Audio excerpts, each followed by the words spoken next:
La française, changer de point de vue pour changer les choses, vous présente la revue de presse.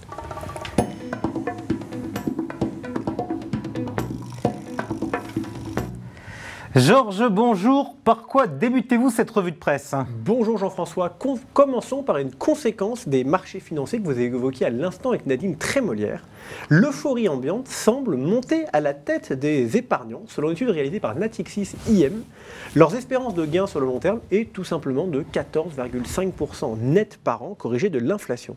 Cette déconnexion assez forte entre les attentes des investisseurs et la réalité des marchés financiers n'est pas nouvelle, mais elle a tendance à s'accumuler et à s'augmenter d'année après année. Mais avec les taux bas, pour aller chercher du rendement sur les marchés, comme vous le savez, il faut prendre plus de risques. Et quand on demande à l'investisseur qu'est-ce qu'il préfère, prendre du risque ou de la performance, plus de 75% d'entre eux choisissent la sécurité. Et on précise que cette étude n'a pas été menée sur des clients lambda, mais plutôt sur des clients fortunés. Et justement, pour continuer là-dessus, selon une autre étude réalisée par Capgemini, la crise sanitaire a très fortement accéléré les attentes des clients fortunés. Ils attendent désormais de la part de leur CGP, de leurs conseillers, un mélange de digital, d'interaction directe et de diversification. Les particuliers disposant d'au moins 1 million de dollars de patrimoine investissable s'impliquent de plus en plus et recherchent encore plus de soutien de la part de leurs conseillers. Les CGP doivent désormais apporter un conseil hyper personnalisé, hyper digital, avec des modèles vraiment de personnalisation.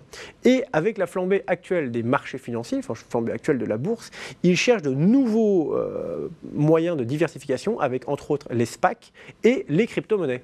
Alors justement, ces crypto-monnaies, faut-il être pour ou contre ? Bon, en tout cas, le gouverneur de la Banque de France, François Villeroy-de-Galhau, il souhaite que l'Europe se dote très rapidement d'un cadre réglementaire concernant les monnaies numériques, de crainte d'un affaiblissement du rôle international de l'euro. Le temps presse alors que de nombreux pays ont déjà avancé sur la question. On peut d'abord, par exemple, situer la Chine qui a lancé le yuan numérique ou le Salvador qui donne un cours légal au Bitcoin. La problématique est d'autant plus urgente que les monnaies numériques et les cryptoactifs ont un rôle croissant sur les marchés financiers et en même temps, les paiements digitaux s'accélèrent fortement. Selon François Villeroy-de-Galhau, il y a vraiment urgence parce qu'il reste 1 an ou 2 pour agir. Georges, dans les grandes réflexions, il y a aussi le rapport signé Tirole et Blanchard. Oui, et dans le cadre de la réforme d'ampleur proposée par le président de la République, ils abordent notamment l'impôt sur les successions. On a eu l'occasion de déjà en beaucoup parler dans ces revues de presse. Et maintenant, l'idée, ça serait de passer à un système progressif qui soit fonction des montants cumulés reçus par le bénéficiaire. Cette commission, elle opère un constat qui est similaire à celui qui avait déjà été fait par l'OCDE. Au lieu d'imposer les transmissions à chaque décès, la totalité des transmissions dont l'héritier a bénéficié serait imposée. Pour laisser une certaine marge de manœuvre, ils disent quand même qu'on pourrait avoir des abattements ou des taux préférentiels en fonction de la relation entre l'investisseur, entre le donataire et celui qui reçoit la donation, l'héritier, et aussi en fonction de l'âge du bénéficiaire au moment de la transmission.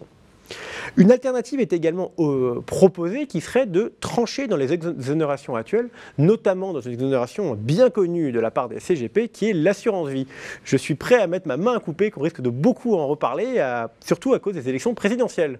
Bien, nous sommes le 6 juillet. Nous rentrons donc dans la seconde partie de l'année. Y a-t-il d'autres évolutions réglementaires qu'on ne doit pas oublier? Oui, il y a pas mal de changements qui vont intervenir, principalement dans le secteur de l'immobilier. Les communes peuvent désormais soumettre les locaux commerciaux comme les meublés de tourisme à autorisation préalable. Autre nouveauté, le diagnostic de performance énergétique, dit DPE, qui n'était qu'indicatif, devient désormais opposable. Pour l'immobilier parisien, les plafonds de loyer fixés par le dispositif d'encadrement des loyers a changé pour tous les baux signés à partir du 1er juillet. Ce second semestre, il marque aussi la fin de l'abattement exceptionnel de 100 000 € sur un certain nombre de donations. Et dernier point, on peut aussi noter l'ouverture d'une nouvelle plateforme digitale lancée par l'État, une plateforme qui sert à déclarer les dons manuels. Alors, plateforme qui, on le précise, fonctionne très bien, mais à condition de ne pas avoir fait de donation antérieure. Ce développement est prévu pour un peu plus tard. Georges, on termine, comme à l'accoutumée, cette revue de presse avec le mercato. Oui, un mercato riche. Ça continue à bouger chez Groupama Asset Management. On a déjà en parlé il y a une émission ou deux. Cette fois, je peux vous annoncer l'arrivée d'une ex-figure de Rothschild et compagnie, un spécialiste de la gestion value qui n'est autre que Philippe Chaumel. Ça bouge aussi chez Erez avec l'arrivée de Marianne Jacquier qui prend un poste de direction générale adjointe. Erez qui a aussi annoncé le rachat d'un cabinet de CGP à La Rochelle, le cabinet Anro.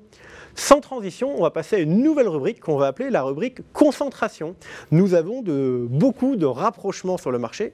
Le premier, c'est le rachat pour Flornoy du groupe Premium de la société de gestion Fleury. Ferry.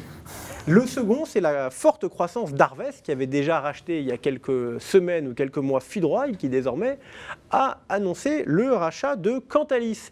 Et dernier point, énorme rachat, celui d'Altarea, qui rachète tout le groupe Primonial, sauf la financière de l'Échiquier.